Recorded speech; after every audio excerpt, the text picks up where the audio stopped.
When programming a part in Fusion 360, visible stock and work-holding models can help visualize what will eventually happen in the machine.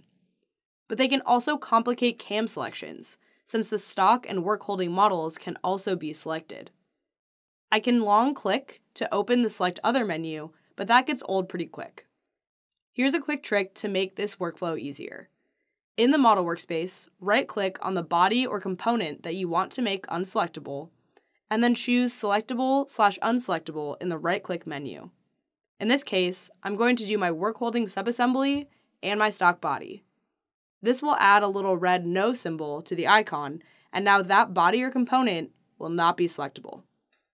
I'll hop back into the manufacturer workspace and try that contour selection again. Do note that making this change flags all toolpaths with the red warning, so it's better to make this change early when there's less to regenerate. When I go to make the contour, I don't have to use Select Other, and when I just move my mouse around, the stock and work holding don't highlight, showing me that they are unselectable. One quick note is that even though I can no longer select the components or bodies that I made unselectable in the canvas, I can still use the design tree. So when creating a setup, I can't select the body itself in the canvas, so I'll just choose the stock body from the tree. I'm sure there are even more applications outside of CAM, so let me know how you see yourself using this tip in the comments.